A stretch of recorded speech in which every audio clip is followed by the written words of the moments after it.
referenced right there. Chris Broussard is back joining us on Undisputed. So, Chris, do you agree with LeBron here?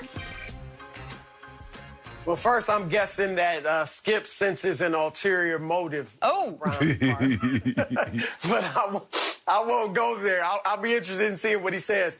But I'm going with the Golden State guys, the Steph, Clay, and KD. And I've got 5 reasons why. Number 1, the pieces fit together better. When those 3, when KD went to Golden State, we had no questions about whether or not it was going to work. Because none of the guys are ball dominant. None of them needed the ball in their hands a lot to be effective and give you 20-plus points. Obviously, James Harden and Kyrie have been ball dominant. They dribble it a lot, which can make it more difficult to fit together. Now, they're fitting together great offensively, but theoretically, their games are a lot more ball dominant than the Golden State guys. 2, Golden State was better defensively. And I'm not just talking about Draymond Green, who's not even a part of this conversation. You had KD, who was younger, and I'm sure was a better defender at that point than he can be at this point, a little older, off an Achilles injury. And then Klay Thompson was a legitimately very good defender. He made an all-NBA defensive team.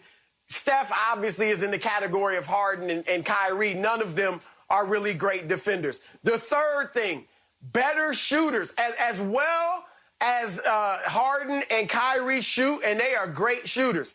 Steph Curry is the best shooter in NBA history.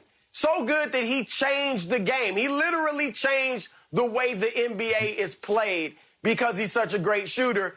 And Klay is arguably the second greatest shooter of all time. Again, that enables you to fit better together. And certainly for today's game, the better shooters, that's a huge thing you have. 4th, no drama. They were low-maintenance guys in Golden State. KD had a little drama, but for the most part, that's a low-maintenance group. In Brooklyn, I love his game, but I got to worry about Kyrie. He was playing great at the beginning of the season, and then all of a sudden just went AWOL. Is that going to happen again? Is Kyrie going to be happy the entire season playing shooting guard? Or will he get the itch to have the ball in his hands more again? Even last night, why was Kyrie sitting out? I know they said back tightness, but I bet you he plays the next 5 games and is fine and plays great. Like, they need to be on the floor as much as possible. KD is legitimately injured, hamstring. But Kyrie, Harden, they don't need to be just sitting out to rest. All right, so the drama quotient is there. And then here's the final thing. Steph and Klay, before KD got there, they proved that they could lead a team to a championship.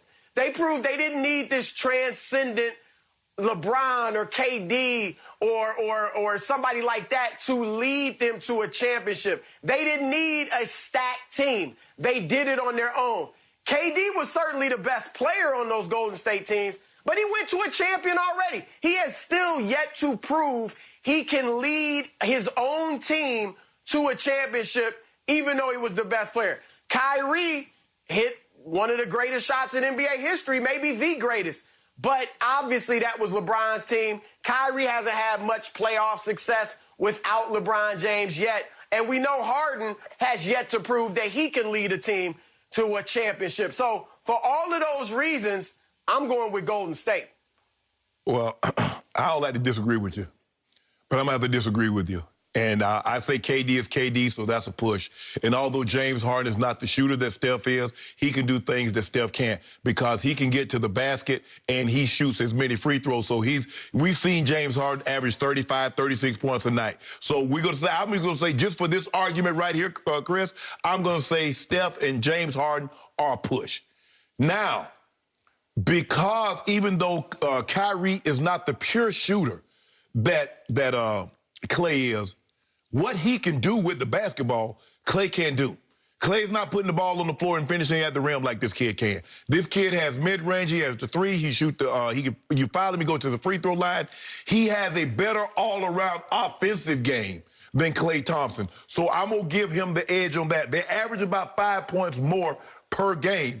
James Harden has basically said, you know what? I'm gonna be the conventional point guard. I'm going to average somewhere between 11 and 12 assists a night, and my average is going to come down substantially from what it was the last 3 or 4 years. Skip, he was like 32, 33 points a game over the last 3 or 4 years. He's probably going to average somewhere around 24, 25. Not very many guys are willing to concede. So you know what? I'll let you slash 8, 9 points off my average and what I've been averaging for the betterment of the team. When I look at this, just those three, Clay, Steph, KD, versus James Harden, KD, and Kyrie, I ain't seen anything like this. There's never been a guys that can handle the ball, that can put the ball in the basket like these three guys can. No, sir. Now, they're going to have to pay it off, What Chris. about defense? No. I'm just about defense? Yeah, that's what I told Skip. The Golden State Warriors were a better defensive team.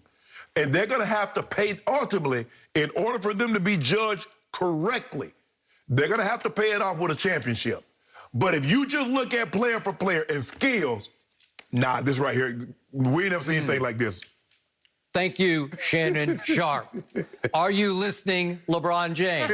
And Maverick and Rich and Randy. Did you hear what he just said? Give me the KD Nets.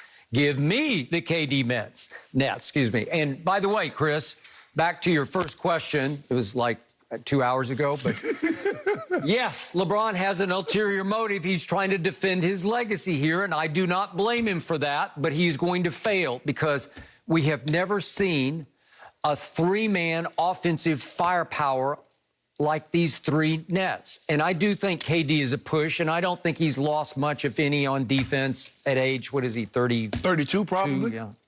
But, again, he looks like KD to me so far. Yeah.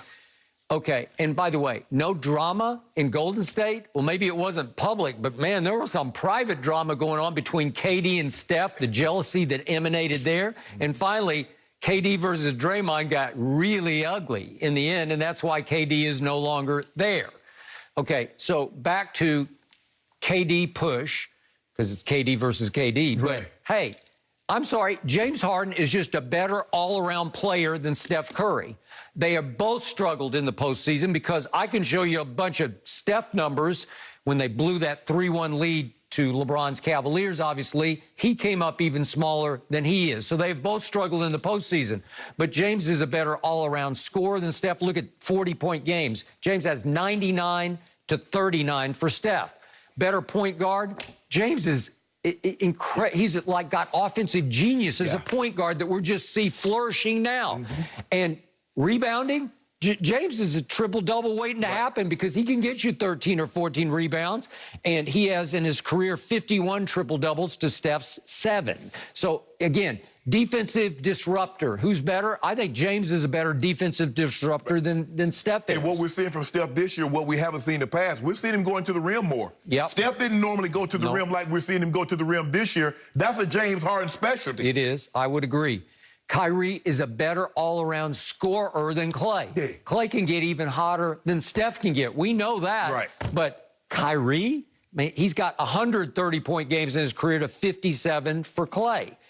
I'm sorry, if you want to start going down to Draymond versus Joe Harris or whatever you want to do, then it starts to get No, we just sticky. give it I'm to doing the 3 versus 3, and I will take the KD 3 in Brooklyn over the Golden State 3. See, I think you're looking at it individually, and obviously those guys are great individuals, but I could have stacked up, if I stacked up LeBron, Kyrie, and Kevin Love versus Clay, Draymond, and Steph, I'm taking the 3 from Cleveland all day, every day. And granted, we know Kyrie and Love got hurt, so they didn't play in that first series, but the first game. But I'm just saying, like, individually, I'm looking more as a team aspect, where I need somebody that can defend. I need the guys to fit together better. I get where you're coming from, because obviously those 3 guys are great. But what if they don't win? What if they win 1 ring in their tenure together? Can we really say that those 3 were better than the group in Golden State? Oh, they're going to have to pay it. They're going to have to pay it off with multiples. But I think the thing is what we're seeing thus far is that the struggles that I thought they would have, I haven't seen. This been a seamless transition to me because James Harden has been the point. Kyrie is playing his natural position, which is the 2, and he's been dynamic. KD is KD. KD can play 1 through 4 if he wants to. So it doesn't really. KD is the outlier because he was going to be unaffected by. He's going to be unimpacted by anything that they did because he's just that great. But James Harden has come in and done his last night. See, I'm not surprised by last night because James Harden just did that for the last 8 years in Houston. You see James Harden go solo. You get a couple of guys that can make some threes, and now he opens up the floor, and guess what he started doing? Getting to the hole, left hand and one, kick to Joe Harris, Tyler Johnson, Cabarrot.